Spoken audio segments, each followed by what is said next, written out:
এমনি ছিল একটা সাওয়ালে কই দিলে ফরিং খাইতে বনে যাও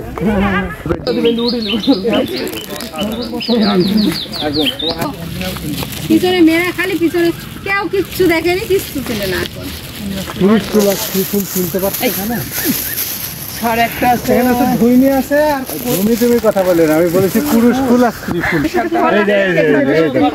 এটা হলো স্ত্রী ফুল, রাইট? এটা হলো স্ত্রী ফুল, এই যে এটা, এই যে এটা স্ত্রী ফুল। এবং এটার গর্ভাশয়টা দেখো নিচে, এটাকে বলা আছে অধগর্ভ গর্ভাশয়, ঠিক আছে? এই গর্ভাশয় তো ফলে পরিণত হয় না। আরে দেখো পুরুষ ফুলগুলো আছে, এগুলা পরাগরেণু ছাড়ছে, যে রেণু ছেড়ে টেনে তারপরে ধরো এগুলাতে। এবং এগুলাকে এক লিঙ্গ ফুল বলা হয়, কারণ পুরুষ ফুল এবং স্ত্রী ফুল আলাদা। আমরা কি উভয় লিঙ্গ দিই না? এই যে গোল দিয়ে উপরে তীর, নিচে প্লাস।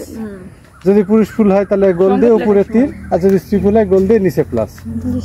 আমরা সংকেত লেখার সময় এগুলো বলি। তাহলে যে ফুলে একই রকম মানে পুরুষ এবং স্ত্রী, পুংকেশর স্ত্রীকেশর একসাথে থাকবে, সেটা উভয় লিঙ্গ ফুল, যেমন জবা। কিন্তু এরা এক লিঙ্গ ফুল, এই যে হ্যাঁ, দুইটা আলাদা আলাদা ফুল, ঠিক আছে?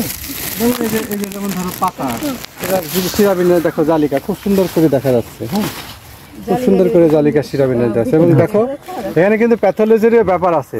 দেখো এই যে সাদা সাদা, এগুলা কি ছত্রাক কিন্তু অ্যাটাক করে ফেলেছে পাতাকে, ঠিক আছে? রোগ কিন্তু অলরেডি হচ্ছে। এবং দেখো পিছনের দেখো পত্ররন্ধ্র, এই শিরাবিন্যাস কিন্তু জালিকার। এখান থেকে তুমি যদি সেকশন নাও, করো, নিয়ে দেখবে যে অনেক পত্ররন্ধ্র। মাইক্রোস্কোপের নিচে দিলেই, তুমি একটু চামড়া তুলে দিলেই দেখবে যে পত্ররন্ধ্রের ঠেকা নেই।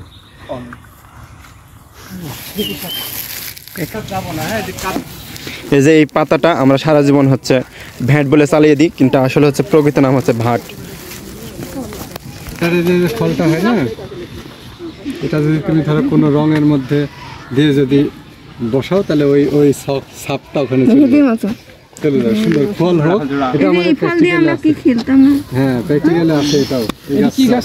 ছোটবেলায় খেলতাম এই ফল দিয়া। কামিনী কামিনী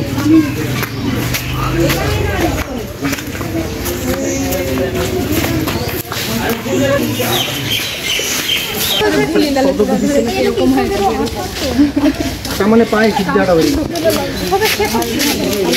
এটা হচ্ছে বকুল ফুলের গাছ।